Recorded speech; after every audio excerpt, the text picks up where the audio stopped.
Welcome to Chik Chat, the podcast where the girl with many titles talks about life, the good and the bad, and everything around it. We're going to sit, chat, share life stories and experiences, from business to relationship. Hello, and welcome to another episode of the Chik Chat Podcast.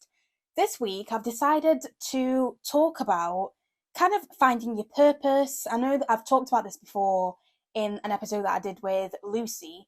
However, I've noticed that recently, especially some of the people that I follow and myself, it's really difficult sometimes to try and figure out kind of how to make life work for you and what you want to be doing. Because I'm not going to lie, even just being on like places like TikTok, it just feels like everyone's tired. And I know that it's coming into spring and we're going to feel a bit differently, but I always feel like I'm in such a lucky position to be in the place that I am in terms of working for myself, because if I was still in 9 to 5, I wouldn't have worked out a lot of what I'm going to talk about. So I thought if I can maybe share some of the things that I have learned, then hopefully it's going to help you.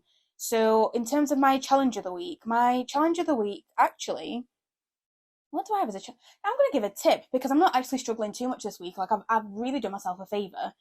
However, my tip of the week would be listening to your body, and I'm going to talk about this quite a lot in terms of is it advice? I'm just going to give you my experience and what I've been through and the things that I'm learning. But yeah, listen to your body and how scary listening to your body can actually be. So yeah, let's get straight into it. So I've seen a few tweets recently, and I've been talking to clients and friends and family about just feeling like every day is a slog, feeling like you're working to get paid and you can't really afford to live, can't afford to travel, can't afford to do the finer things. Even looking at like staycations in the UK at the moment are way more expensive, or even getting the train is way more expensive than going abroad somewhere. But yeah, in terms of a quality of life, what kind of quality of life is it when you feel like you are constantly working to just make ends meet, to live paycheck by paycheck? And I think I'm in a really lucky position because, if you haven't listened to the podcast that I did with Lucy back last year, have a look at it, because Lucy has been a huge help for me. I am part of something called Actus, and within Actus we have worked things out like, what is my purpose? So for me, and I do need to kind of work on the wording more, but my purpose for me is allowing people to find their authentic self, to come across online, to build brands, to build businesses as their authentic self without having to think or feel like they are being constantly judged or caring that they're constantly being judged. Because let's be honest, no matter what you do, no matter what type of work you're in, you are going to be judged by people. So yeah, my purpose is to allow people to find their authentic self, because that's what I've been trying to do. I've been trying to learn who I am, what I stand for, what gets me up in the morning. I was having a talk with G the other day where I was saying to him, okay, if we woke up and we'd won the Euro Millions, so he plays the Euro Millions, and our thing at the moment is either we're going to make enough money within my business and what we do so that we can build wealth, or we'll win the Euro Millions. So I'm working on the business side, and obviously he helps me with that, and he plays the Euro Millions. Still haven't won the Euro Millions. However, my question was, if you were to wake up one day having all the money in the world that you ever needed for the rest of your life, what would you be doing? And we were talking about it, and my point was that I love what I do. I wouldn't, yes, I might drop a client or two here and there. However, I wake up excited to do what I do, to create content, to manage clients' brands, to help clients with their strategy, to help clients figure out their marketing message, who they are, how they want to come across online, to win new business. It's stuff like I always say, like, I get paid to eat as well. Like, I'll go and do reviews at restaurants. I'll go and create content doing the things that we do day to day, because I've built a brand that allows me to get paid for you guys to see what I do. And even now, I'm going to go back to doing way more of the foodie stuff. Why? Because it pays. It works. It's getting me and G opportunities that are ridiculous. And hopefully the next podcast will be able to kind of delve a little bit into more of what some of the things that we're currently doing are. However, yeah, it's just been interesting to talk to him about something like that, because I think I've always been clear. The reason that I started this business and the reason that I'm doing what I'm doing now is because I knew that I love what I do. However, when you look at what gets you up in the morning, I would say one of the things that I found as well, and I think when a lot of people are feeling like they're struggling, I have changed my whole routine, my whole life to figure out who I am, what makes me tick, what makes me work, what makes me motivated. And the first thing that I did during the pandemic was I stopped waking up to an alarm. So I allow myself to sleep as much as I can. And now I know that if you're working 9 to 5, that would be something that's really difficult to do. And when you get to the weekends, like, you want to do so much. So maybe this advice is more for people that work for themselves than people that are in 9 to 5. However, there's still advice for people that are in 9 to 5, because one of the things that I found is by listening to my body, I'm waking up when I decide that I want to wake up. The biggest difference is my body dictates, am I still feeling too tired, am I not? So I worked out at the moment that, so I got my hormones are all over the place, and I worked out that I get one good week a month. So with that one good week a month, I have sorted my schedule so that that 1 week I am productive. I will stay up, so my routine would be, I normally like feel really awake at about 8 p.m. and I'd normally work from 8 p.m. till 2 a.m. to 4 a.m. Now, that doesn't always work when I'm not feeling great, because especially when I'm tired, I'm anemic, I'm so low on iron, that's not always going to work. However, this one good week that I get a month, I know that I am in a position where I can create content for all of my clients and get it all done. So as it stands right now, we are in the first week of April. By the time this comes out, I'll have done all of my clients' content for the month. I have started replying. So this is now the second week of my cycle. It's supposed to be a not so great week, but not a terrible week. I have been able to get all of the meetings that I need to get with clients out of the way, so that all that's going to remain now is my meetings at the end of the month, and then the meetings I have once a week where I'm doing some TikTok training and TikTok coaching. So in terms of how my day is going, I don't need to wake up to an alarm. If I do need to wake up a bit earlier, I will make sure that I do that one day a week, and that's it.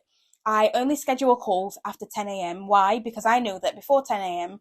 I can try as much as I want, but it's not going to work. However, if I had a client call last week or the week before at 8:30, and it was funny because he was laughing, saying he was surprised that I was awake. And I think a lot of people also aren't lucky to be in the position that they can be in workspaces where they can be completely honest. And this isn't me trying to get everyone to go into 9 to 5. However, I know that there are employers that are open to flexible working. I've been in the position where my employers, I always used to think, like, how do I get so lucky that my employers allow me to basically, even if I was in 9 to 5, I was able to work the hours that I needed to work. When I was at Carphone, I was able to do that. When I was at my last previous jobs, again, it was just, they gave me a flexible schedule. So if you do have a flexible schedule, start taking note of how certain things make you feel. How do you feel in the morning?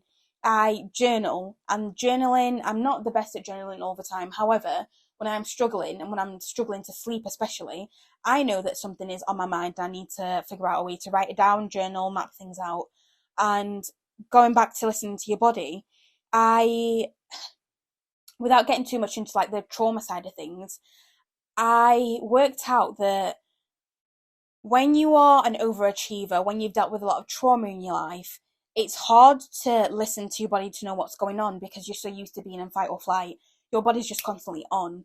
However, when you start to do things where you are taking time out for yourself, where you are allowing yourself to take a bit of time off, and it's taken me a good few years now. I remember just before the pandemic, I had gone like 7 weeks working straight where I'd taken like one day off, and I was really proud of that. And that toxic culture I am not proud of anymore. Even the guys that I work with and the guys that work for me, we work flexibly because I have made it a point that we need to learn how to work with our bodies. And if we learn how to work with our bodies, we learn to listen to how we are. I know that when I'm anxious, I start to shake. I feel really uneasy. I feel like my whole body is just kind of you know, like when you're shivering, that's what it feels like. And yeah, even just thinking about it now, like I'd be in positions where sometimes I just cry and I want to cry. And I always try to convince myself that, okay, if I'm stressing out or if anything's going on, then especially when it's due to anxiety, I'll always ask myself, what can I be excited about right now? I know that the feeling of anxiousness and the feeling of anxiety are very, very similar. So if I am feeling anxious, I always say to myself, okay, what do I have going on in my life that I actually could be excited about? Because our brains deal with anxiousness more.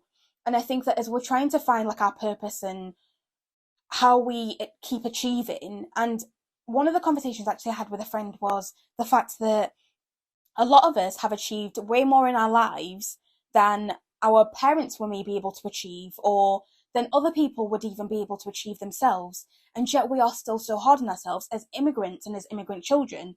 We are so hard on ourselves. Like I'm sat here in my home, I get to work from home. I am sat in my office redoing it the way that I want to do it. And yet I still sit there and go, there's more to do. I have got more things to achieve.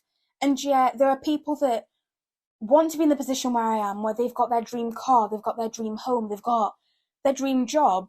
And yet sometimes I sit, and this is why I practice gratitude. And I'm going to always go back to saying practice gratitude, because if we can't be thankful for the lot of things that we have now, how are we going to be thankful when we achieve the next tasks?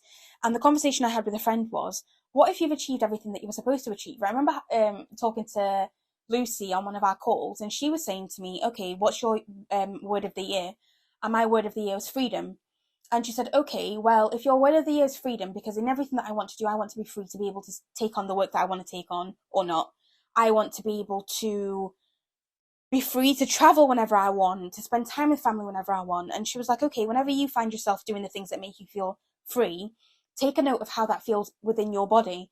And I think that we don't deal with cycles a lot. Obviously, we're going from winter into spring, and there's going to be a massive difference in how we feel. Like earlier on, I was like, I actually want to leave the house. The sun was shining, it might still be cold, but it does make a massive, massive difference in terms of the seasons and how they are. But listening to our bodies, I think, is how you start to find your purpose. Because when you can take a step back, like I started with solo dates, and the solo dates turned into, at some point I'd also worked out that there were some clients that weren't going to be aligned with who I was, and that meant that I should stop taking on work for the sake of money, because some of those would just be stressing me out. And was that worth the money? No, it wasn't. That makes me feel free. When I listen to my body, when I come off, like I just came off a call with a client, and I'm so excited because I'm sat there going, okay, I know that you're struggling to get me, whether it's content, whether it's trying to organize certain bits. What can I do to make your life easier? That's the person that I am. As I'm figuring out the things that I want to do more of, it's because I take note, whether it's in my journal, whether it's in just sitting and being in a position where I feel happy and I close my eyes, or feel sad and I close my eyes and I think, okay, what's my body currently telling me? I came across this TikTok the other day where it was talking about, and I think some of the therapy I need to go back into doing is around trauma, and it's around trauma where you start to, I can't remember what it's called, but it's on how your body feels. And I know that I intellectualize a lot of what's going on, because in my mind, if I can explain why something's happening, my brain just kind of goes, oh, okay, I can kind of deal with that.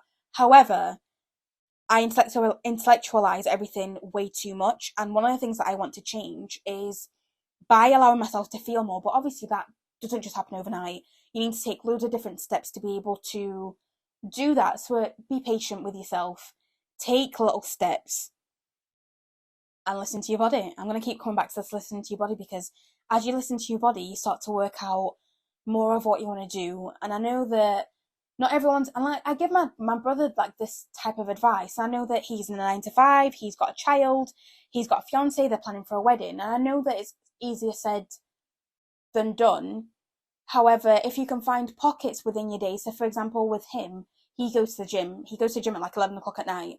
And that's where he works through life. It's great for his mental health. It's a time when he gets to feel what's going on. And if you've got a space like that where you can take time to feel whatever you're feeling, do that. even in the conversation I was having with a client before, I know I keep kind of going back and forth. The conversation I was saying was, as an employer, this person is someone that I would happily recommend to anyone and say, go and work for this person because they're great. As a person, they are amazing. They are very open when it comes to kind of what they're going through in life, what they need from the business, what they're trying to build, what they are doing for their children. And this is someone that really started from the bottom and now they are in such a brilliant place, an amazing place. And if you are not in a position to be able to take a lot of time off and you're wondering how you can figure out what to do, honestly, I think the messaging in what I'm trying to say is 9-to-5 life and capitalism, we've got more power than we think we do. And when we realise that we can make other things work, and I'm not saying that being self-employed works for everyone, but even if you are in a 9-to-5 job, you have a lot more say than you think you do. So as you are trying to figure out what you're going to do next, if it's the seasons that are starting to make you feel a little bit more like you can handle things before you get back to next winter, listen to your body, because our bodies tell us so much in terms of where we are mentally, where we are physically, where we are emotionally, and we don't give them enough credit. And for me to be in a position where I can say, I am focusing on what my body tells me more and more, and what's that doing? It's allowing me to be able to create content consistently. I went viral the other week, just because I jumped onto something where because I'm understanding myself and my body. I know when are the best times to create content. When can I create like a batch of content? When can I advise clients on certain things to do? When can I jump on trends? How am I going to make it easier so that I'm not constantly being the person that goes out and looks for sales? Listening to my body's been able to allow me to figure out all of that, even to the point where like I now don't feel guilty waking up later, because I know that, yes, I know that I'm still quite critical in terms of like myself and working. However, you start to kind of appreciate yourself more and you start to be easier on yourself more, because you can't always do everything. So in the times when you just need to not do anything, allow yourself to not do anything. I know that maybe after this week I'm just going to have a bit of a slump. That's fine, because like I said, I am so far ahead with clients' content, with what I'm planning, with where we are in the business, that I'm able to do that. If you can speak to managers, if you can speak to employers, if you can speak to people about increasing salaries because you're doing really, really well and you can back yourself up, moving jobs because that's what's going to serve you, finding other ways to find the things that make you happy and the things that make you feel fulfilled in life, I think we have a lot more options than we are led to believe growing up. And although adulting sucks, and it does suck sometimes, it doesn't mean that we don't have options. So honestly, I'm going to end it there because I feel like this just needs to be a quick podcast. But yeah, my advice, whatever you take away from this, is listen to your body, and your body is going to allow you to find your purpose and to find the things that make you feel like you are enough, like you're doing enough. Appreciate yourself more, appreciate your body more, because you're already achieving so much. So give yourself a pat on the back, take a day off, take a night off, and yeah, stop forcing yourself to do more than you want to do, because ultimately you are doing a lot more than you think you are. So keep going, go you. And as always, thank you for subscribing, commenting, everything that you do, because like I said, the more that I focus on doing what I love to do and focus on listening to my body and figuring out what my purpose is, I am giving myself the time and space to know that I can pivot whenever I want. I can change what I want to do whenever I want. And yeah, you guys allow me to do that. So thank you as always for doing that, and I'll see you guys next week.